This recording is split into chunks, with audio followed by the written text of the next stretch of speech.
welcome to episode 97 of the Canadian Prepper Podcast. We're recording on December the 20th, 2020. My name's Eric. I'm the host of the show, based in Southern Ontario. I'm a hunter, target shooter, ham radio operator, and computer geek. As a first responder, I witnessed an over-reliance on emergency services during major events and started a small preparedness company to help people get prepared for at least 72 hours, if not longer. My name is Ian, and I live on Vancouver Island. I'm an outdoor enthusiast, sport shooter, and my farm's designated handyman. I'm Alan. I'm a safety trainer, first responder, security expert, and overall safety nerd. All right, want to help support the show and keep the Canadian Prepper Podcast on the air? You can buy some swag. We have both the Canadian Prepper Podcast t-shirt and the Tactical Velcro patch. Tacticool Velcro patch, maybe. At prepperpodcast.ca. All proceeds help keep the lights on and the backup generator fueled. I will personally donate a special prize to somebody who sends us a picture of them wearing the t-shirt with the patch sewn onto it, just for the record. That would be great. See, if I had known that, I would have just actually grabbed the vest and had a little patch on it. It's like the employees can apply. Exactly. If you are enjoying the show, please take a few minutes and like us on Facebook, as well as submitting a review on iTunes.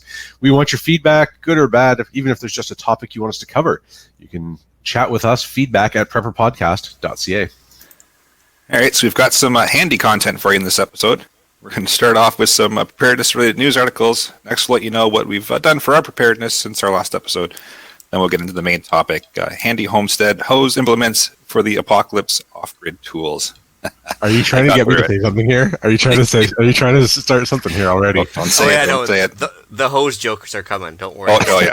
Just tick that explicit box and make it happen. I've already checked the explicit box, so have at it. Don't even get me started on the overcompensation jokes we're going to make with these Perfect. Right. Moving to some news. News articles. Distracted by the hose. As the story of my life right there. This is a link through Instagram to a video. Of course, the video always starts after things start to get weird, so we don't know the backstory behind this. It looks like it's in Alberta, and it looks like someone was given a warning and chose to be a bit of a jerk. Mostly the discussion on camera is there are two cops arresting a guy for playing pond hockey, one of the group, and I think they probably singled him out because he was probably being more belligerent than the rest of them. But arrested for playing pond hockey. Apparently, it's a health code violation, and so maybe more appropriate for the other CPP. But playing outside is now a crime. Also, if you watch the video, the local police are woefully undertrained, underpracticed, and underprepared to actually subdue someone who's even slightly bigger than them and only passively resisting. But like I'm gonna have my Paul Harvey moment right now. It's like, and now for the rest of the story. So I just did some digging myself as well. Turns out that the ladies that were trying to arrest this guy had a different Calgary Police Service patch, and it turns out they are some of those ones we mentioned about 3 episodes ago that were like they hired an extra 700 peace officers to enforce these COVID rules. There's strong speculation that these were some of these extra new hires, and that's why they were woefully underprepared and undertrained. That's waiting to be confirmed, though, but they had a different patch than the regular police. And then also, turns out this guy his brother's a first-round draft pick in the NHL, and he's actually plays junior hockey in Northern Ontario or something during the regular season. Used to, yeah. I was going to say. Yeah, used to. Not anymore. Yeah, and so I guess it's quite the hockey family. They were on Sportsnet as like an entire hour-long special on their family playing hockey. So it's not like this guy just some guys playing shinny or something on a pond, right? And so I guess this is kind of his passion. This probably explains from his end why he got so passionate about it too, right? Which, I mean, and yes, I think it should be pretty obvious that we fully support going outside and playing. Yeah. And we think that, I personally, I don't speak for the rest of the panel, but I think that if you're outside, it's really hard to argue that you're putting anybody in danger other than maybe, a silly body check. Either way, if you are responsible for arresting somebody, you're responsible for doing it safely and efficiently, and that is not what happened in this particular case. And guy wasn't putting up any kind of a fight. And I mean, I've been there. I've had to go hands on with more people, bigger people than that in my life. And yeah, I'm a much bigger person than they are physically. But that was I was embarrassed for them. That was hard to watch. Yeah, that was very interesting to watch. That's for sure. We've got a comment in the live chat from Infamous E. It just says their shoulder patch is the new CPS patch. Started coming out last year. It's legit. They were full on CPS officers. Well, that's even more embarrassing then. It is. So, to any of the law enforcement officers that happen to be listening to the podcast, you are being filmed. If you're going to take somebody down, just go ahead and take them down. Yeah. We have another comment. Another comment in the live chat here, which I quite enjoy. You're all a bunch of hosers. Take off, eh? And by the same token, though, I guess with use of force training might come in handy too when they pulled the taser right off the bat. Because I thought taser was pretty much like on the higher end of use of force. Like last time I looked at the use of force model, the conductive electrical weapon was up there with active to assaultive resistance. So, I'm not a use of force expert anymore.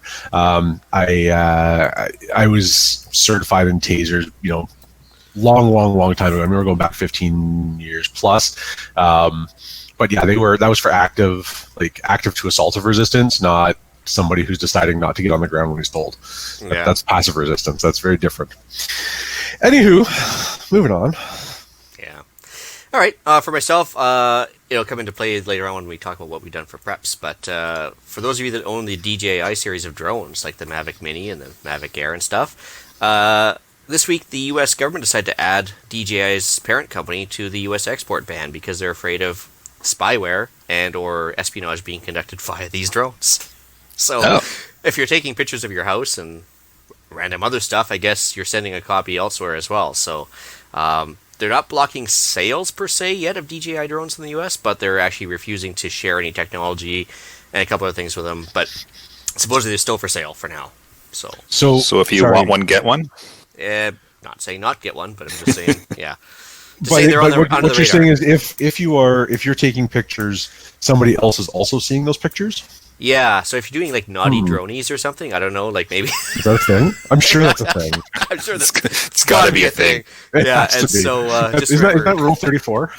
Yeah, that's right. If you're doing something via the cell phone, chances are it's being shared. Yep. Anyway. Guaranteed. Especially when the app is free, you're the product, right? Certainly are. Yeah. Facebook. Yeah. Second article. So, Escape from London, kind of like Escape from New York, but much more polite and with tea. So, the Daily Mail had an article about, I guess, Boris Johnson implemented as of midnight today a severe lockdown, like Australia style, on London. So, they said they were trying to prevent the spread of this new version of COVID that's supposedly running around. So, they decided to tell everybody they're going to lock down the city in like 24 hours. So, naturally, what would happen? Everybody tried to leave and spread the disease. Isn't that what happened to Will Smith's wife in I Am Legend? They were trying to get over the bridges and the bridges were being blown up. Yeah, so it was it's a bit of a funny, and like typical British, they're like, I don't understand, like they overbooked the train. I mean, there's of course they did 80 tickets. There's 100 people trying to get on. I don't understand why that would be. And I'm like, well, and they're actually like comparing it to the last helicopter to Saigon and all this other stuff. And it's actually funny to read the fact that people are completely unprepared either to stay in place or they didn't see this coming and left well ahead of time. So if you had somewhere to go to and something like this was going down, you think you just go there ahead of time. But I don't know. Maybe it's just me. But common sense is not very common. Also, don't rely on something run by the government to get you where you're going. That's right, public transport. Yeah, yep, that's a good point. And they were all showing like pictures of train stations and the big lineups. I'm like, yeah, so no social distancing happening, which is of course exactly what Boris was trying to avoid, and all this other stuff, and people panicking and getting pushy and stampeding. And I was like, oh boy, this is like just straight out of the movies now. Yeah, so absolutely. It's an interesting movie or interesting article to read. Plus, there's some video on it as well. The last one. It's a bit out there and hoity-toity and stuff, but hey, so it's winter solstice tomorrow. So after tomorrow, days start getting longer. So yay! All right, yay! So we're over the hump of light levels. So as of tomorrow, and I guess it doesn't happen very often. But I guess Jupiter and Saturn are almost like over top of each other, so it's kind of It's the Christmas star for the first time in like 800 years or something. Yeah, it's like they figured that was the Star of Bethlehem, was this Jupiter and Saturn conjunction, and so I put an article in there on from earthsky.org about astronomy basically, and yeah, I'm just happy because it's what my family has always celebrated because I could never get Christmas off, so we always celebrated the days getting longer. Yeah, that works. Fair enough. Yeah. So Any reason to drink? yeah, so that's it. That's all I had. All right, so I've got a couple articles here. The first one is in regards to COVID-19 lockdowns and Theresa Tam calling for stricter measures in hard-hit provinces. Sounds like now Ontario is going to be locked down as of Christmas Eve, assuming that's the announcement that's going to come out tomorrow at 1 o'clock. Yeah, I think we'll see. We're pretty much guaranteed. Yep. Thanks, Doug. Yeah, there's sources somewhere talking, saying that that's going to happen. I figure that's Dougie just leaking it ahead of time, but that's just me thinking. I mean, he's done that pretty He's done that pretty well across every other circumstance. So why not this one? Yeah, sure enough. So bring on the lockdowns. Everybody get your TP if you haven't already. If you haven't by now, you probably aren't listening to this podcast. So. But the worst part is this Theresa Tam. I mean, this dude has been asking for random stuff ever since this thing came out.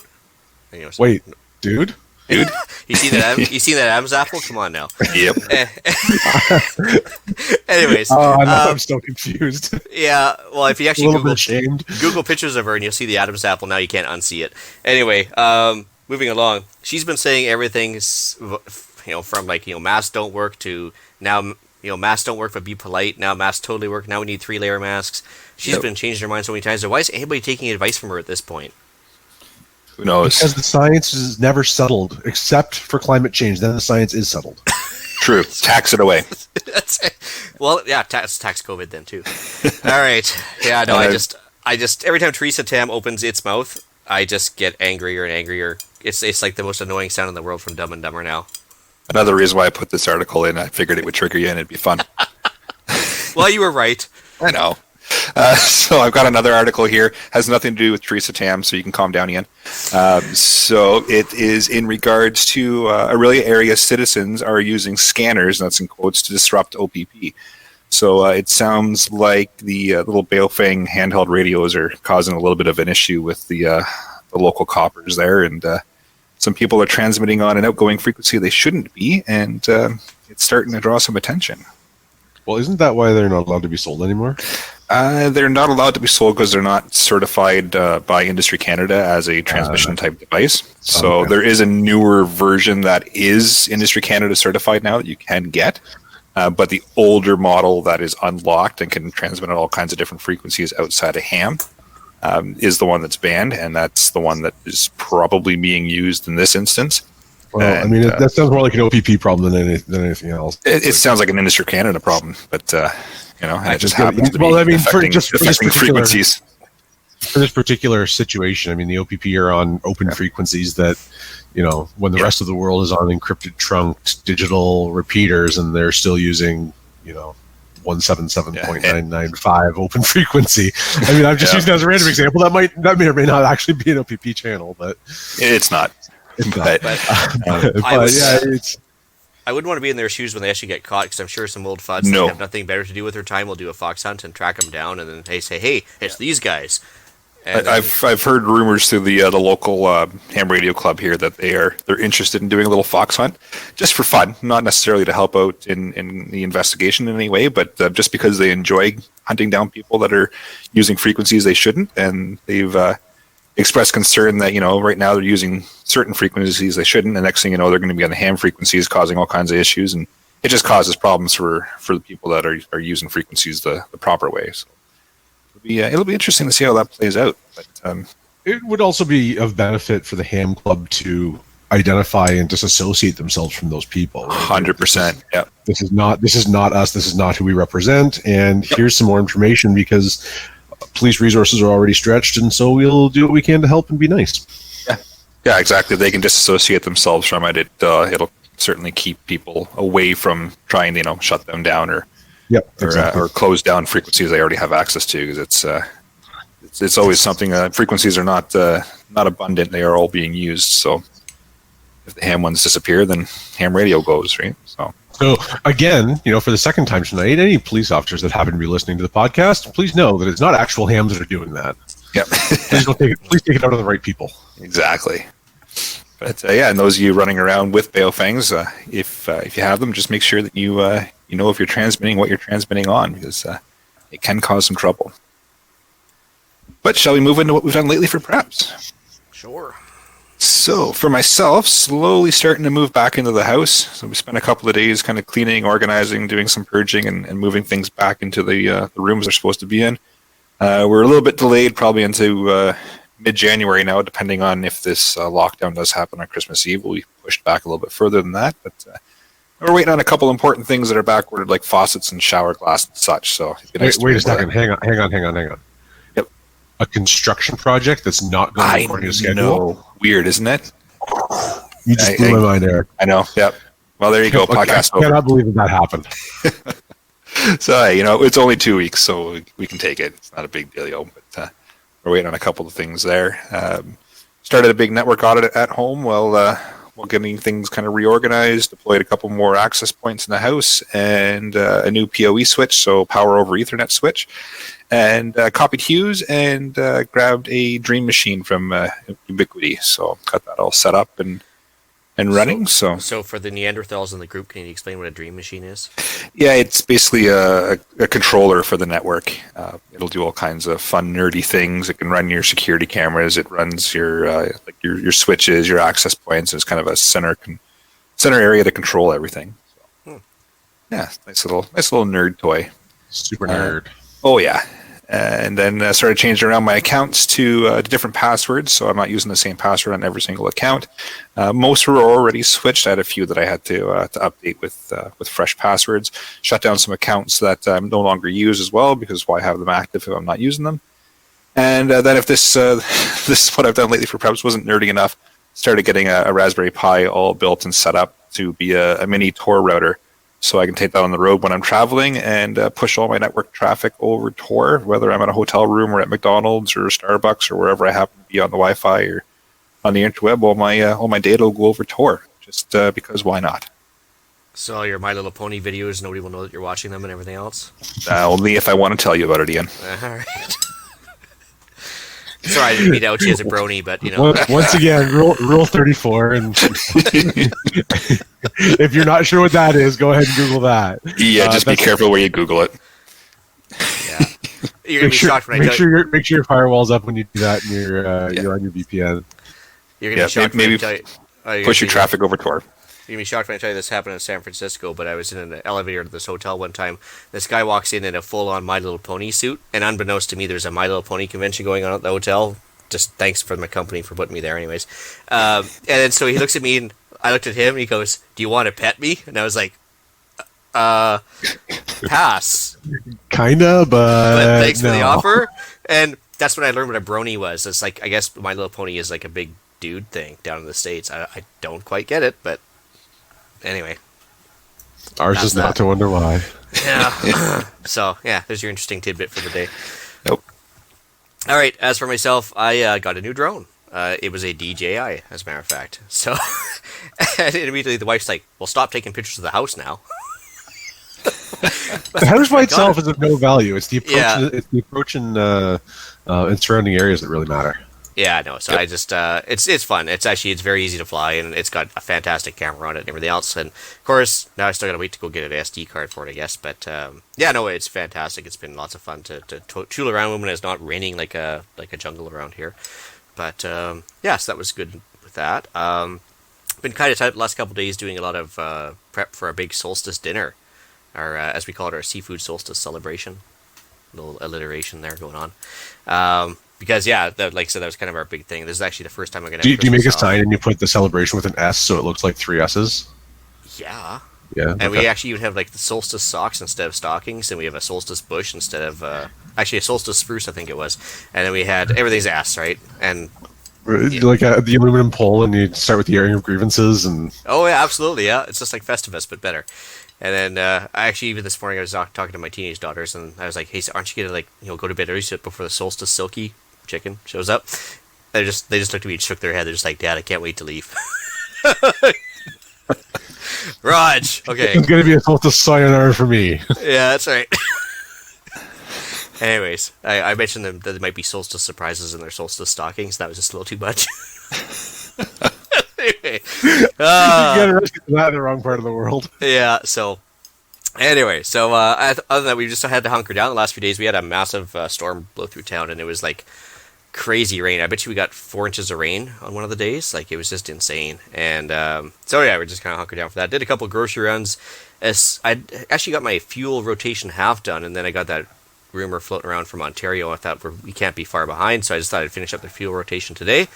And then because I've had a bit of extra time at home, surprise, surprise, did some CGN deals, but actually nothing major. It's actually I've been making a concerted effort to go through all of the extra excess drawers of crap around here, and they're all small items. But they add up. You know, eventually you can like finance some bigger items when you sell a bunch of small ones. So I've been trying to do some clear up, and yeah, it's been actually good. You know, lots to get rid of excess trash, right? And that's pretty much it. Utter sucked. Yeah. Nothing. I didn't do really anything exciting this week. Been stupid busy with work and training and all kinds of other things. But I did get the membership card for my local amateur radio club. Ordered some mobile radios through Rapid Survival, and hopefully, fingers crossed, they'll be in the next week or so, and I can get them before Christmas, so I can install them before I go back to work in the new year. Fingers crossed. Maybe. We'll see. That's it. I really didn't do anything productive this week. I just got a free SD card. Look at that. Look at that. This has probably been the nerdiest what we've done lately for preps Yeah. ever. All right. It's right up there anyways. Let's move into the main topic, shall we? All right. So I guess we should talk about why we're doing this. When we refer to hand tools for the off-grid location, we're kind of also talking about whether it be your hunt cabin. Maybe some of us are lucky enough to have a bug-out location. Not all of us do. But it can also just be a home without power, right? So if you're in an extended power outage, or just you want to practice doing stuff manually instead of with labor-saving tools, why not? So it doesn't have to necessarily be just for those people that have an off-grid location and want to like homestead for reals, right? Yeah, when I was learning how to absolutely. use tools, I was taught that you have to be able to use the hand tools before you can use their power equivalent. And Yeah. I'm like that doing rule. the same. I'm doing the same thing with my kids now. Before you can use the Sawzall, you have to be able to use the handsaw first, as an example. Yeah, it makes sense. I like it. So I've got a big long list of different tools here in the show notes. So I figured I'll start listing them off, and then we can kind of chat about them as we go, and Also, list off some for pros and cons. everybody that's out there, pay attention. If there's anybody on your prepper Christmas list that's still got a few things outstanding, there are going to be some great ideas. Absolutely. So I'm pretty sure kinda- it's the exact same intro to the Bob and Doug 12 Days of Christmas, now that I think about it. And if you haven't listened to that yet this year, you are failing as a Canadian. We're in a tree. Oh boy. So I've got my list here broken down into different categories. So first category up is just be able to build things. So starting out with something simple, a hammer. You need a hammer to Right. build things. Don't get mad, get the right size hammer. Yep. I figured that was Rule nice number and one. simple to start out with. Wrenches, both metric and standard, because there's nothing more frustrating than having metric and needing standard, or vice versa. Get an Especially extra if you get 10 mil anything- wrench. Well, yeah, because I Always. say 10 mil and a half inch because they seem to disappear like into the vortex of the universe or something. It's weird how And, that happens, isn't it? If you're going to buy them, invest in the ratcheting box end wrenches. They are absolutely worth the money. 100 times out of 100. And I've got the socket set. So Also also metric good to and- have.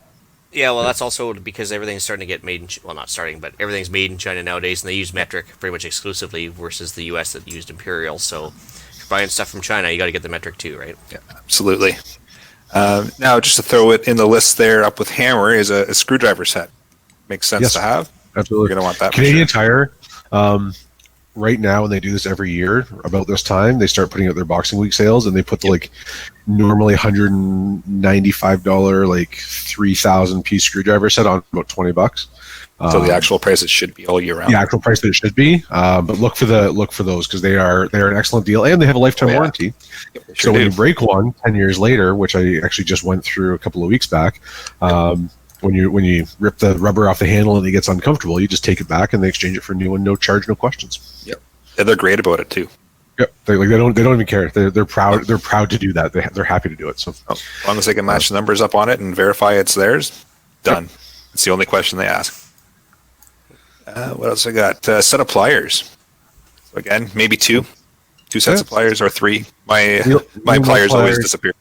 Needle nose pliers, lineman pliers, different sizes. Channel locks. Channel locks. Yep.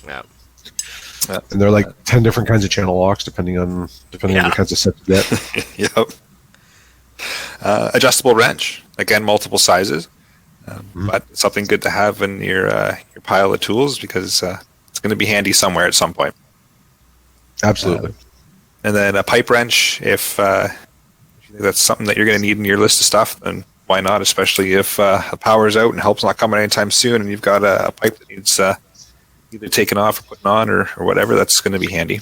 Well, no, I mean, that really only matters if you have threaded pipe anywhere. True. You should probably verify that first. Yeah, before you go and buy one, make sure that you actually need it. Well, I mean, gas line pipe, like same idea, right? Yep. It's all threaded, but also it's just extra torque, right? Some of it is, but a lot of it now is PEX. A lot of gas line. True. Yep. It's PEX up to the meter and then soldered in. Wow. Soldered in type M. Huh. Crazy. All right. Got tape measure on the list? Yep. And anybody want to make a tape measure joke? Well, length does matter. I mean, definitely length does matter.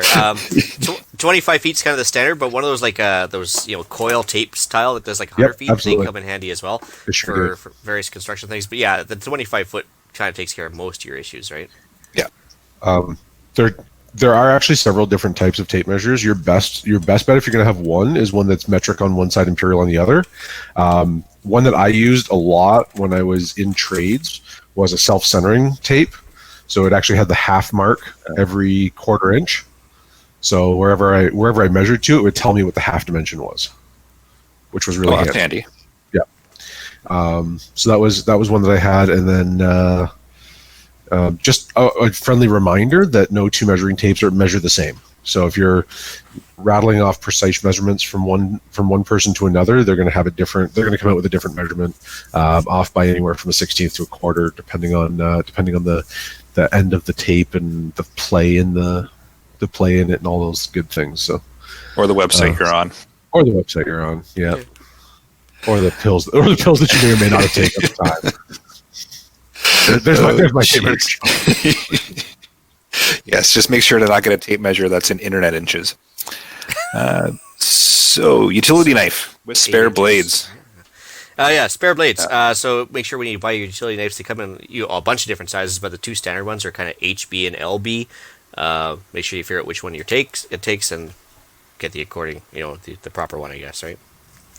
And there are all kinds of blades you can get. Those snap-off blades are fantastic. You can get like carpet hook blades, and you can get like super heavy-duty blades. They're usually black because they're tactical. I don't know, but assault blades. They're assault blades. Yes, you get super heavy-duty blades. You can get shingle blades that are heavy-duty and hooked. They'll cut like asphalt shingles, but they're a great tool. You can't have enough utility knives, and you can't have enough blades for that utility knife. Yep. Ken in the live chat here has got a good point. Please learn to read the tape for the tape measure. Oh yes, absolutely. Perfect point. If you want to throw your kids off who've learned only metric, you start talking about 16ths and 30seconds and 8ths and stuff, and before you know it, they're just like walking away in frustration. It's like, what's that, millimeters? or start measuring everything in thousandths of an inch. Yeah, they can't be lucky like us because we're bimetrical. We swing both ways, right? I'm not though. I translate everything from metric into imperial and then express it either as imperial or metric. Yeah. Fun fact, in the door and hardware world, there are actually 3 units of measurement. So there's imperial, which is of course American inches. There's soft metric, which is a direct conversion of imperial into millimeters, and there's hard metric, which is the rounded sizes. So a 3-foot door, which would be 36 inches, is 914 millimeters, but in soft metric, and 900 millimeters in hard metric. So you can either order a 914 mil door for a government project, which is 36 inches, or you can order a 900 mil door in hard metric, and the frames don't line up and the hardware doesn't line up. So if you're gonna measure things, make sure you're using the right unit of measurement. Do I have to make the hard and soft joke? Oh. If there was any episode we were going to do that I thought was going to get us kicked off of YouTube, this was not the one. But apparently it might be this one. Yeah. All right, next on the list, a putty knife. Actually, a level. Sorry, I got the level there. So that's, if you want to build things and have level, you're going to need a level. Yep, So, absolutely. Been a lifesaver when I'm living on a cliffside, that's for sure. oh, yeah. Make it a tactical level if you want, spray paint it black. Got a putty knife. Yeah, well, not just for putting Handy. putty down on the walls, but for scraping stuff up, like chicken poop Yep. off the floor. True. Yeah, you don't use the same knife for that. Well, No. Well, You don't Okay, you no, smear that fine. onto the walls later. yeah, probably not a good idea. right. Got assorted nails on the list. Yeah. Always something that can come in handy. Yep. And, of course, Match your nails and your hammers to each other. here come the comments again. Assorted screws. There are too many screws. Nail it through it. Oh, boy. Yeah. Um, Well, the thing Hand- about screws when you use them, they are hard to pull out. yeah. Oh, boy. Yeah. Oh man. So it's been a great 97 episodes, gentlemen. We're gonna have to find an If my alternate. kids are listening, please stop now. Yeah, you can find us next week on tour. I've got a hand grinder on the list. So, Actually, Or are half you, inch angle grinder will do a lot of things. yeah. So, like, you're talking like an angle grinder equivalent, but manual. I've never seen one of those before. yeah, no, I have not seen one either, but I know such a thing exists. It's just I mean, matter that was of always finding one. called a hacksaw in my experience, but Yeah, I've you never could actually probably heard of a do hand that, grinder. Yeah, you could probably do that. See, hand drill. I'm sure you've all heard of that. That's my personal favorite. Yeah. For drilling all sorts of stuff, pilot holes, rivets for reasons, and random other stuff. But like $3. properly called a brace, by the way. That's right. Yes, it is called a brace. This was actually my grandpa's, but yeah, he used it his whole life, and yeah, it was fantastic. Oh, that's cool. I have one that's actually it's got a nice oak handle in it. It was my grandpa's too. Oak Well, handle. this was and, actually that was oak. yeah. I think this is oak too, but I actually had to spray paint it tactical green. Not so much the color choice, but just because it was going to get moldy otherwise. So I had to put some paint on it around here. But Reasonable. anyway, Yeah. Cover up the mold with green. That makes sense. Well, is that way you can't tell if it's moldy? Exactly. So I've got a hand saw and hacksaw. Well, the handsaw for carpentry work is certainly going to make sense. Absolutely. Fine teeth for fine cuts, and bigger teeth, lower tooth counts for rougher cuts. And a hacksaw for reasons. For reasons. We're breaking down it. Multi-use. I mean, if you've got to, amputate a zombie bite or, cut metal in Plumbing, it. handcuffs, whatever. Yeah, whatever it may be. You name it. Clamps. Be able to hold things in place. Maybe for the hacksaw. Yeah. Maybe for the hack stuff. Maybe for welding. Maybe. Yeah. Maybe for gluing. Depending on the clamps, depending on the work. Yep. Lots of sizes available. And I'm actually surprised with clamps you didn't include the vise. Yeah. I guess I figured conversation would take us there. Yeah, like that Right thing there. right there. Like, yeah, that was like A good garage vice sale is find. absolutely invaluable in a shop. Oh, yeah. And if you can't find a use for it, then you don't need a shop. Yeah. Oh, where to find them for the hand drill? From Connie. Yeah, Restore or Salvation Army and or garage sales. Like seriously, I think I saw one of them just like this for $3 there. Because nobody wants them anymore because they can get like a DeWalt power tool for 99 or whatever with a couple batteries, but they're actually very easy to find still, and plus every old guy that's having a garage sale will have one. So And if you're looking for new, Busy Bee Tools usually has them. or I don't probably Lehman's would be my guess too. Lehman's? Yeah, it's What's an American company. They ship to Canada, but it's like an Amish off-grid tool company. Neat. Oh, that's Yeah. cool. If you want to spend a lot of money on one, Lee Valley. Oh yeah, no, no, don't go there. Yeah, With clamps, one of my favorite types of clamps, by the way, is the pipe clamp, which just works on 3/4 inch black pipe. I like that because you can have one set of clamps and 4 or 5 different lengths of pipe, and you can make the biggest whatever size clamp you want. Nice. That's my thing on clamps. There you go. I like the quick clamps. Next on my list here is the trusty axe. Again, for reasons like Also cutting down zombies. trees. Zombies. And zombies. And if you want to go all autistic on axes, go to Wrangler Star's YouTube channel. Like, he'll spend 40 or 50 episodes talking about axes. Except for him and I disagree vehemently on Fiskars. But anyway, he's a fun channel. So Gotta disagree on something, I suppose. yeah. That's an entire series on its own. Axes. Oh, yes. Yes. Well, because if you're gonna have a wooden handled axe, you gotta have a spare wood handle, and you gotta have some wedges to like tap that wood into place and everything else. If you have Fiskars and society's still intact, well, you can always just send it in for warranty forever. Yep. But it's two ways of thinking about it, right? Yeah, if society collapses, that warranty. I can buy a lot of Fiskars for the price of just about any other axe out there. Yeah, for like a Wetterlings or one of those Grand Force Brooks axes, you can buy about 10 Fiskars. So Yeah, exactly. And I probably won't get 10 Fiskars worth of life out of them. So, anyways, it's personal choice again. Next up is some hex or Torx wrenches. Also called Allen keys. Or Allen keys, yeah. There's Torx as well is kind of different than Allen keys, but we got the little star. Yeah. 6-point stars, and Allen keys are 6-point like hexagons. Yeah. I always called them me keys, and a lot of people laugh at that. I mean, mostly my kids, but the spelling those are the only people I really care about entertaining. So. Then I've got a ladder, so maybe a medium duty, kind of in between the two. Well, yeah. If you're a heavy person, don't buy a medium ladder. And I learned the hard way when I went to the Home Depot in Barrie and bought one there. And of course, they sell like the light duty, which is color coded, I guess. Like Alan, you probably know that better than I do. Oh yeah. It's I guess it's red, yellow, and something. Yeah, yellow and blue are usually construction rated, so they're grade 1 CSA, grade 1, grade 1A, or grade 1 AA, whereas others are not. Red is usually grade 2, and green is usually grade 2 as well. Can't speak to other provinces, but in Ontario, if you're on a construction project, you must have a CSA grade 1 or higher rated ladder. So that's grade 1, grade 1A, or grade 1 AA.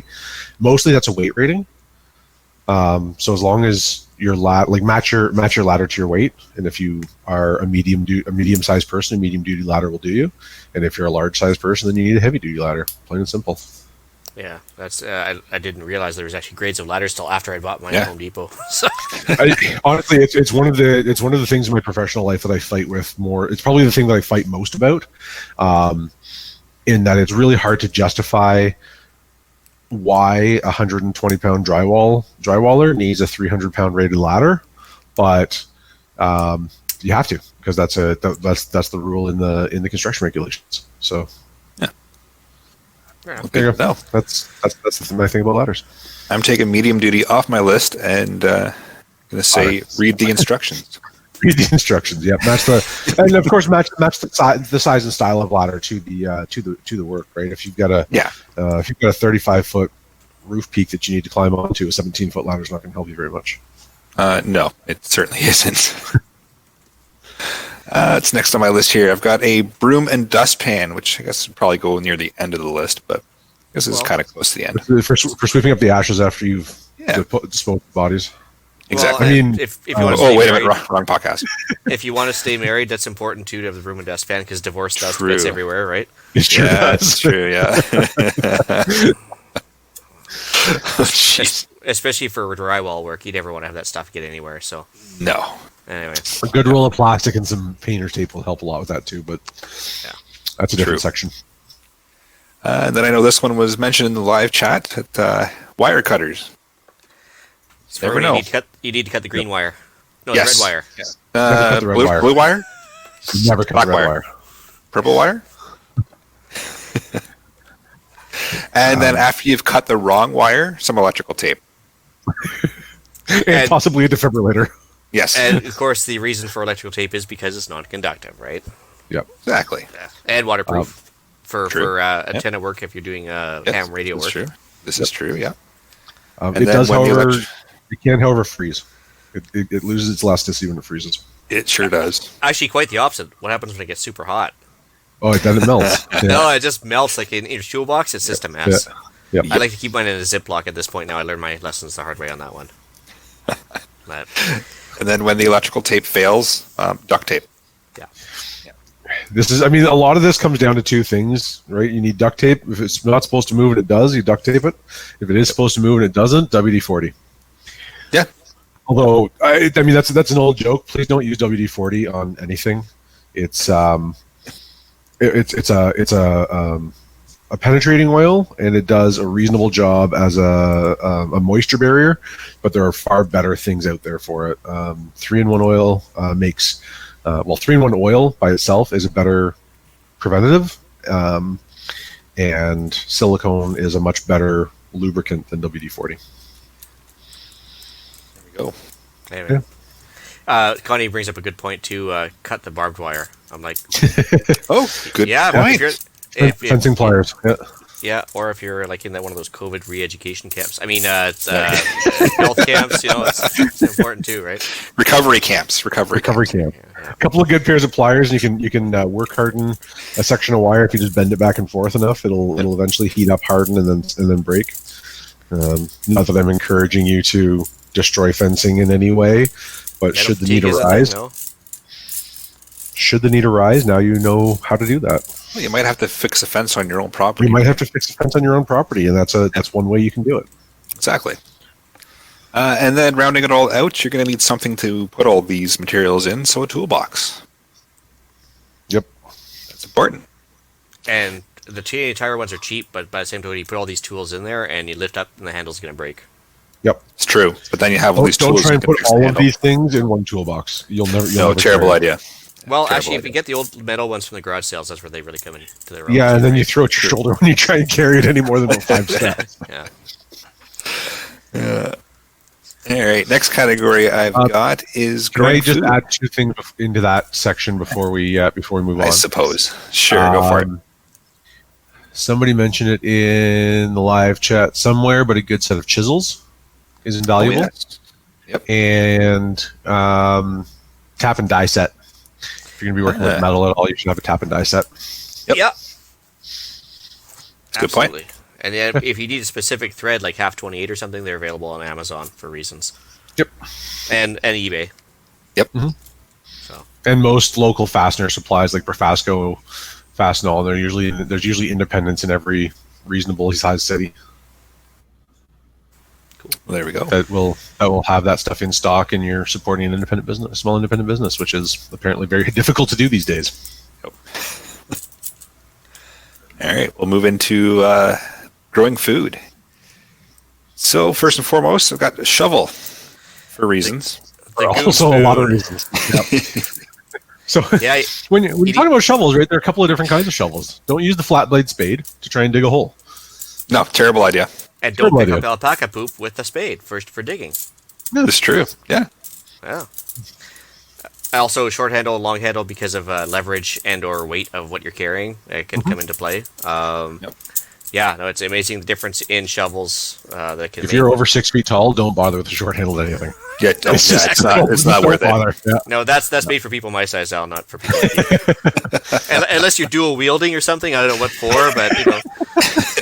Zombies. Exactly. But yeah, Man.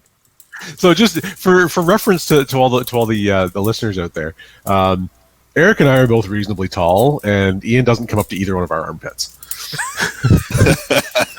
well, it's like Foghorn Leghorn and the Chicken Hawk. I get it. I get that, but that's okay. Oh boy. Sorry, I never have to like squish into like a Ford Taurus or anything like some people, right? Yes. Yeah. It'd be a comfortable car for me, so Yeah, that's My first car was a Toyota Echo, yeah. and you can just picture that for hours and still don't understand it. I'm glad I don't have to fit into a Taurus either. No, but there's no. Again, you can't have enough goon spoons on the acreage to make yourself happy. Like I think I've got again from garage sales and other places. You actually just buy the blade and the replacement wood handles. The blades you might get for $3 or $4 at a garage sale. The replacement handles are like 20, and yeah, one screw later they're together again, and just keep them painted and or the rust off, and they'll last for pretty much ever. So yeah, shovels are good. Shovels are good. One is none. Next on the list is a hoe, and no, not that kind. Everybody, calm down. But a hoe is no good unless it's dirty. This is true. I had like 3 jokes lined up for that, Eric. I've been waiting for this for like 15 minutes. Well, you got to use them. You got to use them a lot to make sure they're dirty, right? Like this is true. Yeah. But you got to make sure that you clean them up before you put them away. Yeah. You don't. But the next person using it is not going to appreciate it if you leave your hoe dirty. Yeah, it's true. It's true. So wash it off after, I guess. Yeah. Sorry, Connie, if this is your first show watching. We're not actually like this normally, but anyway. Yes, we are. We just usually don't put it on the air. Usually this is pre-show stuff. Yeah.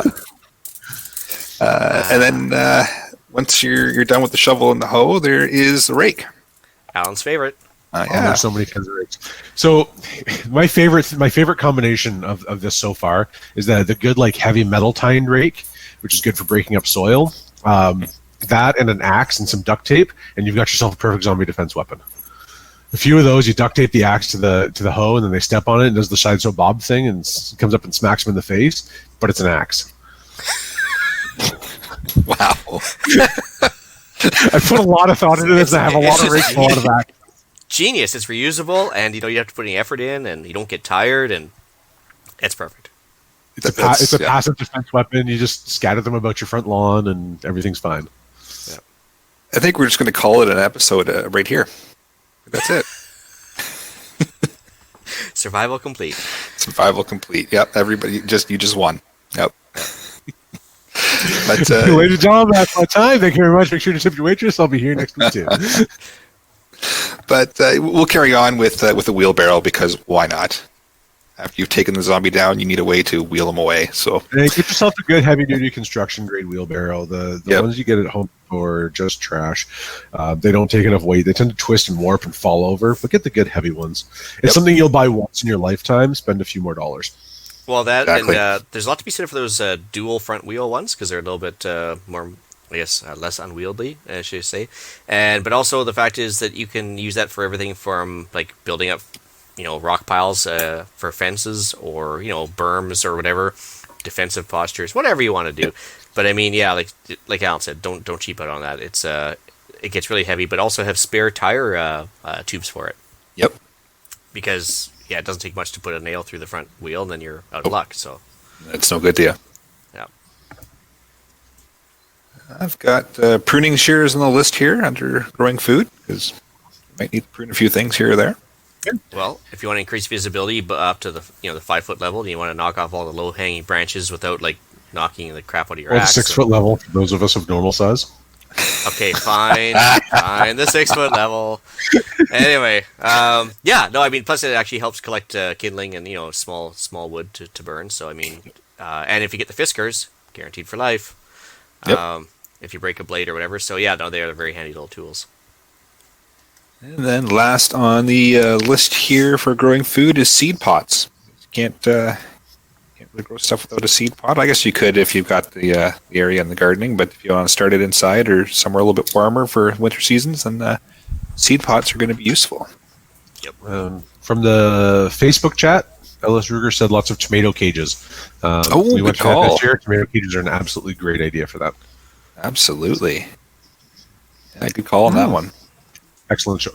Thanks, Ellis. Shall we move into the list for breaking things for reasons? Oh, yeah. This is my favorite section. I figured this would be a favorite one. So we'll start it out with pry bar. Yeah. Handy for all kinds of things. Yep. And they're relatively cheap. I was actually surprised how cheap they are. Yeah. Again, spend the difference between the really cheap ones and the good quality ones is not a lot of money. Get the good ones. Yeah, I actually have one on my desk.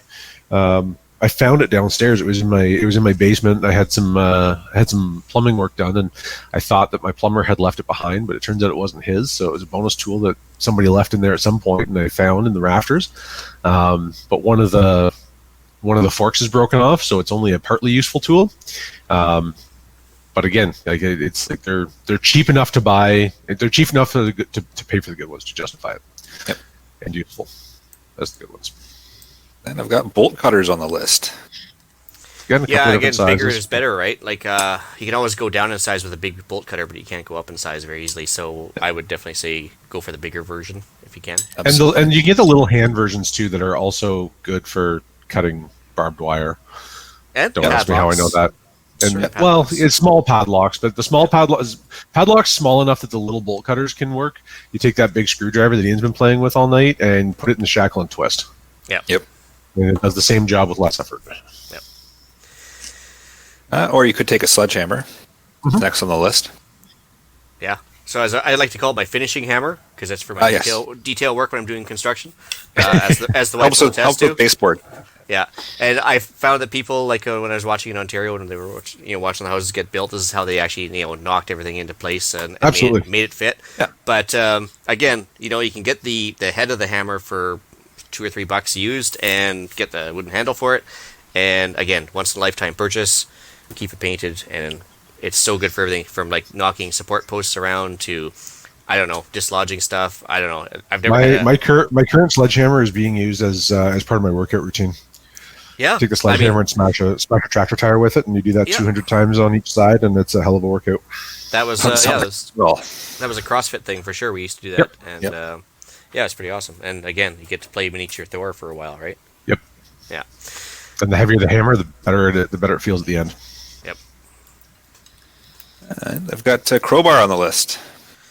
Why not? There's a crowbar and a pry bar. So pry bar is flat, like straight with a flat beveled edge, and the crowbar actually has a little hook on the end.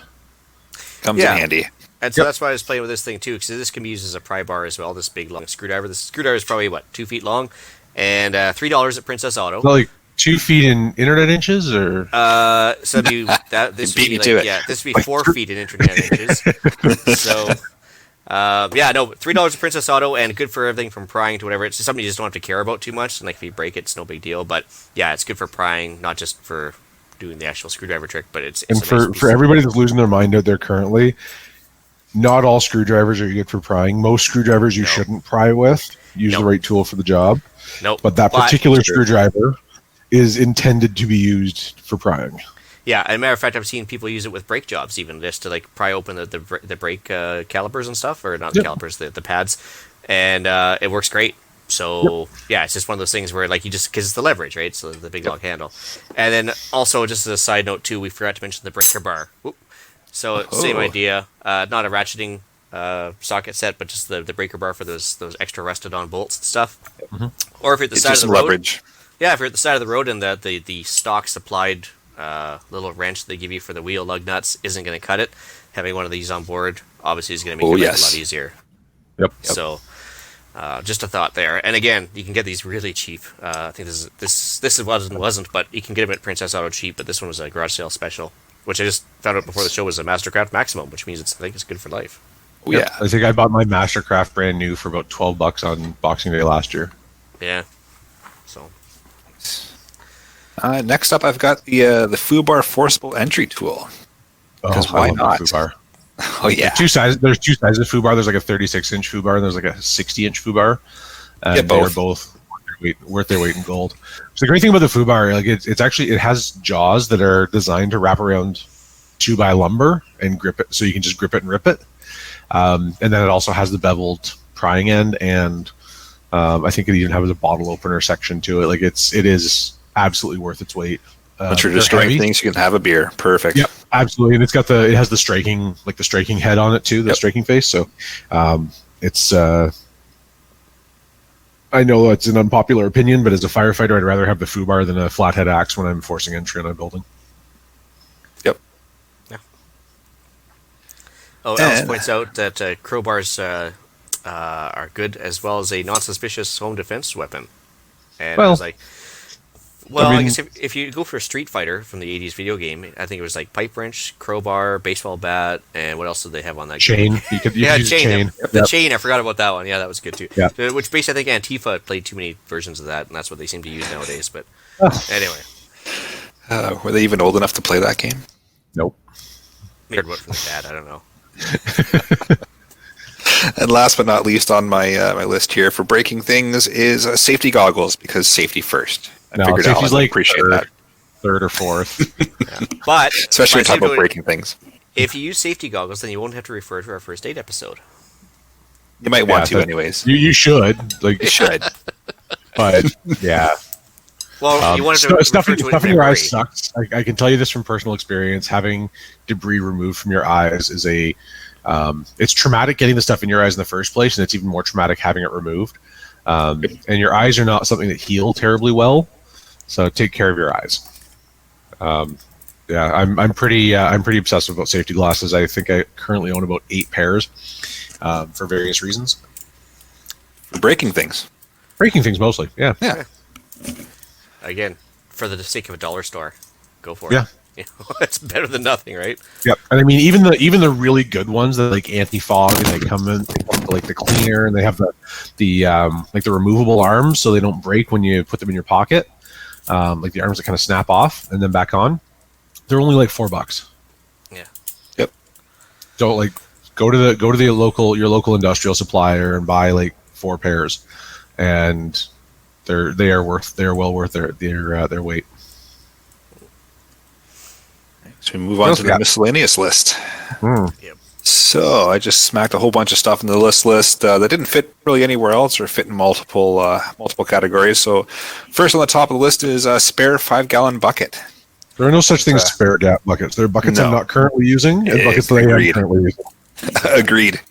So we talked about our sanitation aspect. You can use it as a porta potty. You can use it as just to haul water. You can haul alpaca. Do I use the same bucket for those two things?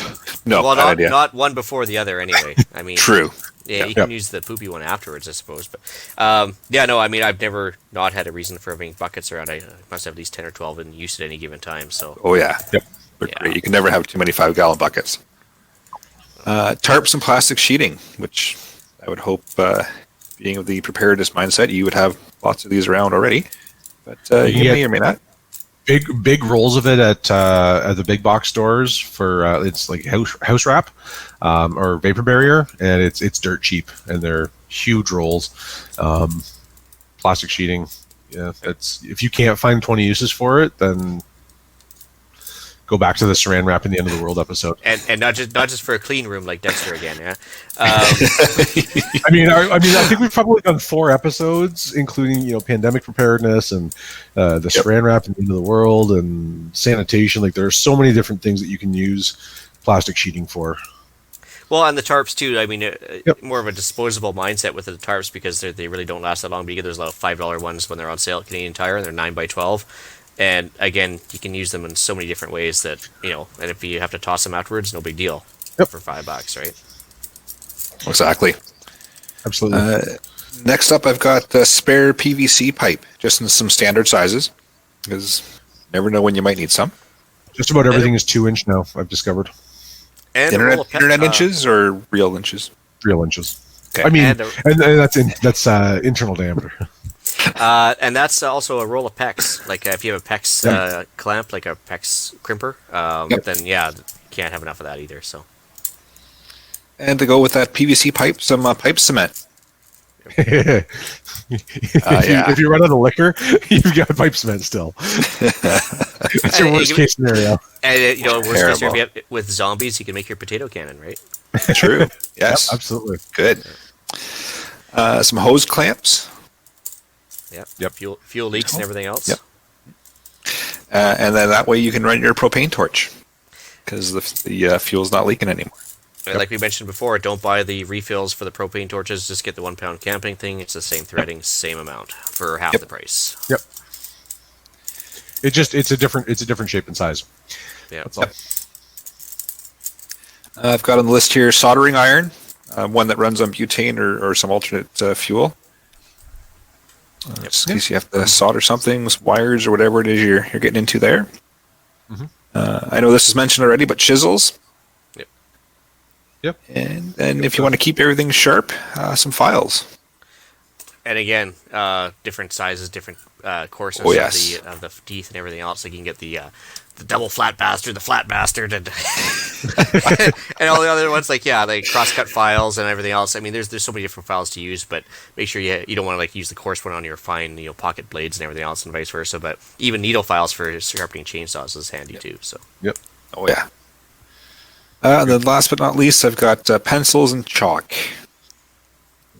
Want to be able to write some stuff down. and write on wood as required. Yep. The Oh boy. handiest thing I ever learned, it was a carpenter I saw do this once on a job site. He took a couple of pieces of painter's tape and he put it over the side of his measuring tape, and he would take a measurement and he would write it on the with his pencil on the measuring tape, and then he would take it outside and he had the number right there to go make the cut. And that is like, if you don't have at least half a dozen pencils to start a project, you're doing it wrong. Oh yeah. And last section I got here is food prep. So you're always going to want utensils. I consider them a tool. Yep. A hand beater mixer. Mm-hmm. Oh yeah, I've been waiting to show this off too. Right. There you go, the garage sale special.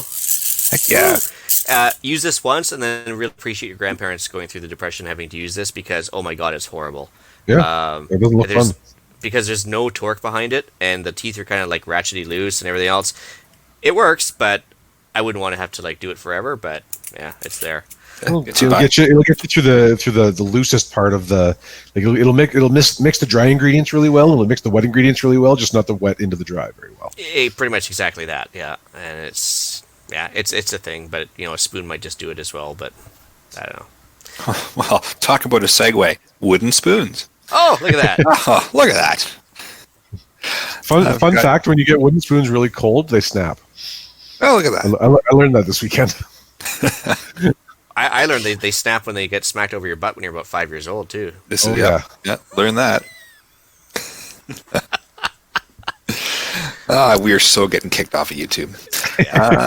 And I didn't mean it in a dirty way either. Like I was trying to stay clean on that one. Oh yeah. I was just saying I was a bad child. That's all. Nothing's changed. Nothing's changed. I just think it's called child abuse now versus punishment. But well, yeah. Now now the snowflakes will get a hold of you, and you'll get your kids taken away and everything else. Yeah, and then our YouTube channel shut down.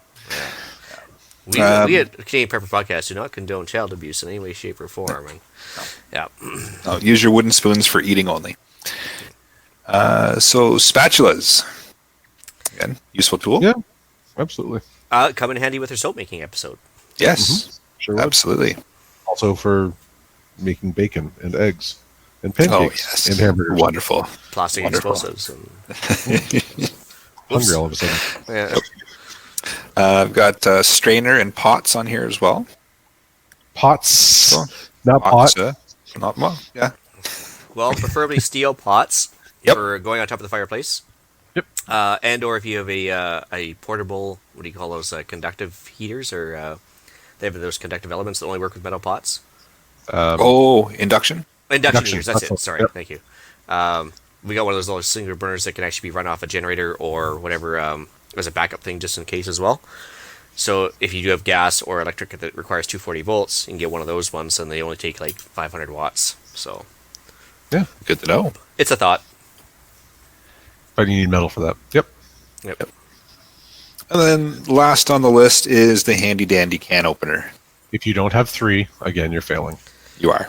And the bottle opener. Yes. True. Yes. It's like the one thing that I miss about wearing a wedding ring is always having a built-in bottle opener. Yeah. You don't want to chip a tooth at this point when you're off grid, right? No, Yeah. bad idea. All right. Cool. That was quite the comprehensive list. We managed to kill some time doing that. The only thing I was going to mention too is the sweet saw, only because of the fact that you mentioned the axe. If you're going to cut down a tree, yeah, axe is great for cutting it down, but you need the sweet saw to get into like usable lengths, and then you can split it again after that, right? So, Yep. And a good chainsaw will also help with that. but Absolutely. yeah, I guess If we're off grid and we don't have access to fuel, then you need a sweet saw. Yep, Yeah. absolutely. and spare blades, of course. And spare blades. Yes, those blades are reasonably delicate. Yeah. So after Eric mentioned that giant list, I mean, I couldn't really imagine, like, I don't know, adding to it. So At this point, but I have to actually bring up the good point though too. Like, imagine if you're trying to bug out or escape London at this point, as people are currently doing, and having to try and carry all this stuff with you to your bug out location or whatever, alternate location, hunting cabin, whatever. Good luck to you. Yeah, good luck carrying all these. Like, it's never going to happen. You're going to forget something. You're not going to have room. I mean, everything else. So there's a lot to be said for pre-caching and or just leaving it up wherever you want to have it and use it.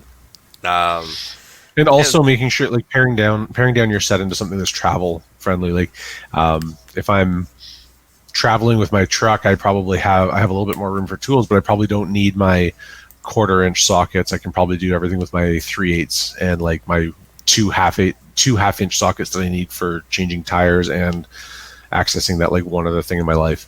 Pare it down to what you reasonably need. If you don't need precision screwdrivers, then don't let it take up space. Oh, I have to back it up just 1 second here. Ken brings up a good point. Steel toe boots. And having knocked down a bunch of trees and having them roll the wrong way and everything else. Oh, yeah. Steel toe boots. So, actually, and again, a military surplus store, you can get the Gore-Tex steel-toed boots for maybe $40-$50. Or you can spend a lot more than that at Canadian Tire if you want. Don't buy boots at Canadian Tire. Yeah. RapidSurvival.com. Yeah. You can get good boots there. And not to mention, steel-toed boots make great offensive weapons or defensive weapons. Depends on your viewpoint and your court case. So they are an excellent tool of opportunity should you find yourself in a position to apply force to overcome aggression from somebody. Oh, well put. There you go. Also, of course, Jason did mention the chainsaw. A flour sifter, it's a good point. Yep. Just a flour sifter can be used for multiple things, too. Is like almost a pre-filter for water, too. Getting bigger items out, like, sticks and rocks and everything else. Mix and Coke. Like not just a flour sifter, but a colander, same idea. Whisks, same idea. Colander, that's the Holy Bully? Yeah. Yeah. I've used that for all sorts of, even when I used to strain like the corncob media with the reloading. Yeah, again, a pre-filter for water, everything else. And then barter items as an idea later on too. If you have extras, you can always, like, some people aren't gonna have these when they really need them, so yeah, might be something you can barter away. This is actually not going to give away too much OPSEC, so yeah, I like it. I mean, the knowledge and the ability to repair things is invaluable when you can't just go to the store and buy something else, buy a replacement. Yeah. Jason made a good point about gamma lids for your 5-gallon buckets. So they've got the snap-on ring and then the threaded lids. They create like a water and I believe also airtight seal. Yep. I believe so. Yep. They're fantastic. Great source for buckets, by the way, is Firehouse Subs franchise across North America. If there's one in your town, they get all their pickles, which are excellent pickles, also in 5-gallon buckets. And when their buckets are empty, they sell them for a $2 donation to their first responder fund, which goes back which stays in the community, which is a bonus. Good to know. But they're $2 buckets that are food safe, and as long as you don't mind them smelling like pickles, they're great for whatever you want. No, they won't smell like pickles for long, that's for sure. Yep. Nope. The other thing I was going to say for people that want to like start their collection up, don't buy new. If you can swing it at all, like just go to like the Restore, the thrift shop, garage sales, make a game of it because there's no mass panic for it. But there's no sense of paying top dollar for like a hand drill or a hand whisk or a hand mixer or whatever because it's just not worth your while. But check it out, make a game of it for sure.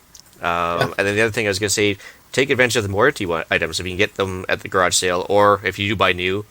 It used to be Sears Craftsman was the way to go, but of course they're gone. But Mastercraft, Craftsman still exists. It's just sold by Lowe's now, and it doesn't have the same warranty. But Mastercraft, most of Mastercraft tools, not all of them, but most of them have that lifetime warranty on them.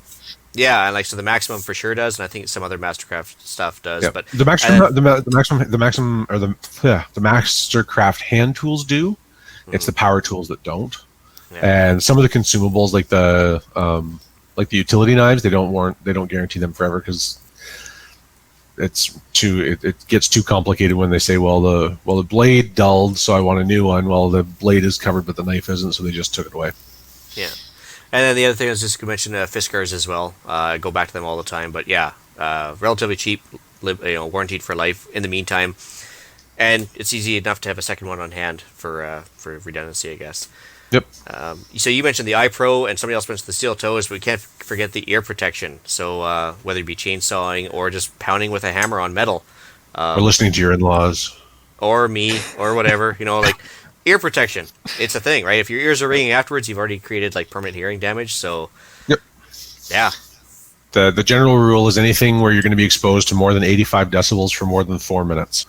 You want some kind of hearing protection. Or if you're listening to Dr. Tam. I couldn't resist. I'm sorry. The views expressed by Ian do not necessarily reflect those of the Canadian Prepper Podcast. They also don't necessarily not reflect the views of Canadian Prepper Podcast. Oh boy. Well, shall we move into the podcast challenge with that? All right. So as if we haven't beat into your head enough, find 3 cheap non-electrical, which also happen to be EMP proof at that point, tools at your local restore or thrift store. So find 3 cheap tools if you can, and tell us what you found and how much you paid. Awesome. Yep. All right, we'll move into upcoming events. I guess I'll grab the first one here. Attend a Mapleseed event. So Mapleseed events, which are of course basic marksmanship courses, 1-day course, they are done for the year, but they're going to be starting up in, I believe, March. There's a website, mapleseedrifleman.com, and also a YouTube video in the show notes. Give it a try. I highly recommend it. I may or may not be showing up to some of these as a instructor in training next year. So, we'll see. Ooh, fancy. Oh. But yeah, so I mean, it's definitely worth your while, guys. I took the course, loved it. And meet like-minded people. If you're looking to start a mag, improve your shooting skills, there's no downside, and it's great people to meet for sure. Nice. So I've got mentioned here the Radio Amateurs of Canada, or RAC. Their 2021 Winter Basic Ham Radio Operator course is starting up. So you can check out their website. There's a link in the show notes here. Or if you just Google RAC Winter Basic Ham course, it'll come up. They're only asking $50 for the course. So great price for it. And then the price of the study guide as well, I think, is around $50 as well. So you're looking at about $100 to do the course. Like I mentioned, I think it was the last episode, I went through and did their advanced course. Thought it was very well put together, very well done. And if you look at the dates and think, oh, geez, I'm not going to be able to attend all of them, well, they email out the next day after the course a link. They record all the courses, so if you have to catch up, you can. So it's not a big deal. I had to miss a few when I was going through the advanced course, and I just watched the video the following day or a couple days down the road when I was able to, and it's not a big deal. So it's definitely worth the time, and it's not overly expensive if ham radio is something you're interested in getting into. Yeah, cool. Sorry, just going to jump back to the chat for a second. Philip Dow, who's on the screen right now, but a few minutes ago he also asked, what tools do you generally carry as first responders? Those that you rely on are likely to have high potential for use in preparedness activation scenario.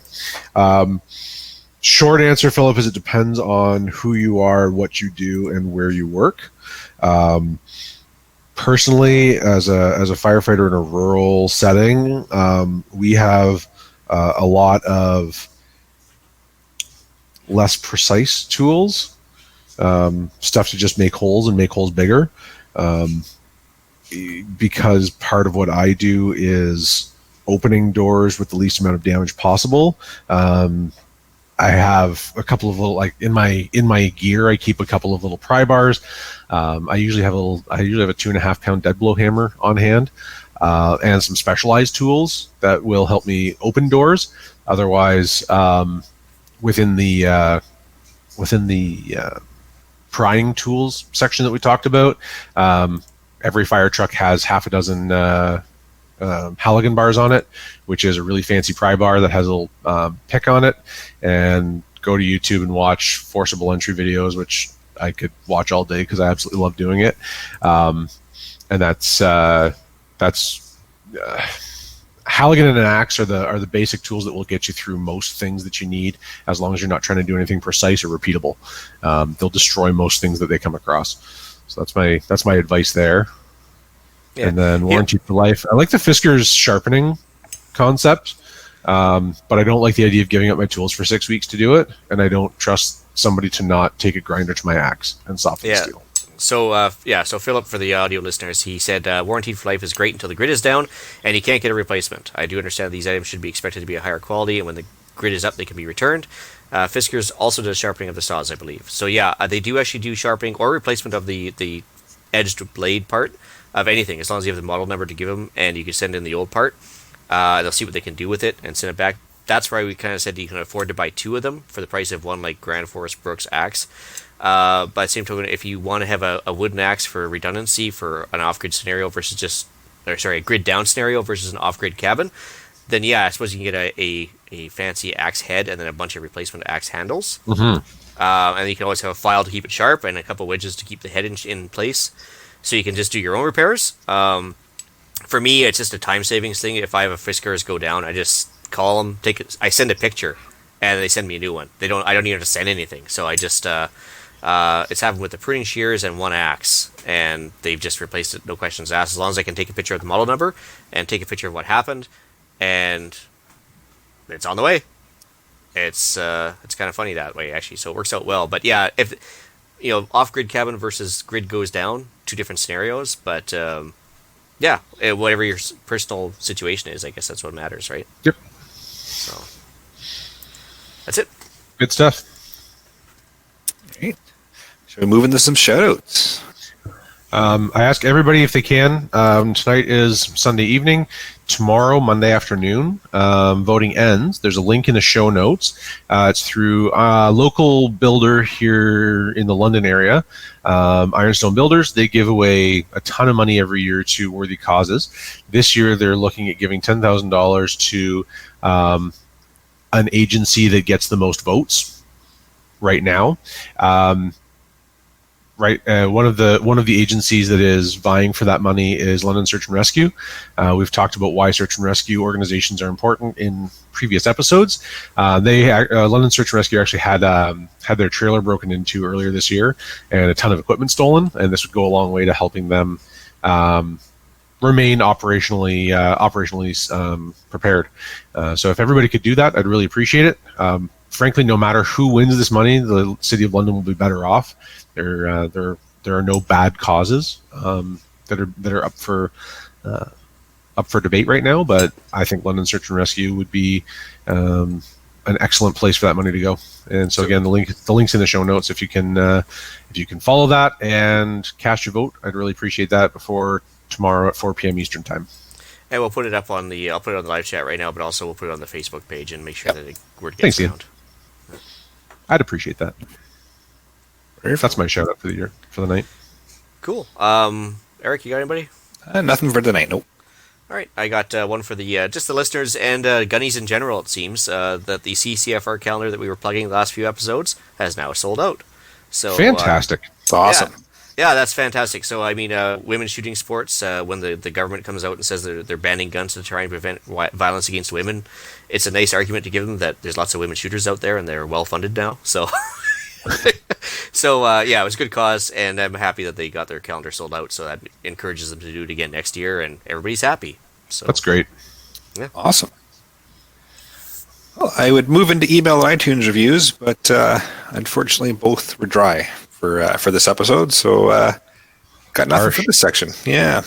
So, we'd like some email, good or bad, at feedback@prepperpodcast.ca. Tell us what you want to hear. Yeah. But with that, I will bring episode number 97 of the Canadian Prepper Podcast to an end. It's probably the last time you'll find us on YouTube, so check out Tor next week. You can find us hopefully on iTunes, Podbean, Spotify, your favorite podcast app next week. Please help us out. Submit a review. It helps other people find us. And we do record these shows live on Facebook and YouTube for now.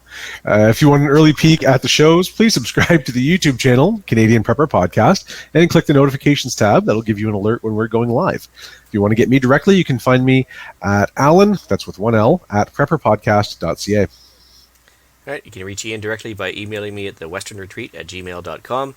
You can also find me on Canadian Patriot Podcast on iTunes and YouTube. We record Monday evenings at 9 p.m. Eastern. There you can find us discussing why government waste in society makes you want to be off-grid. All right, so please check out Rapid Survival at rapidsurvival.com. You can get me there on the live chat while buying some prepper gear. You can also email me at feedback@prepperpodcast.ca. So thanks for joining us this evening. Till next time, be prepared, stay safe. And keep learning.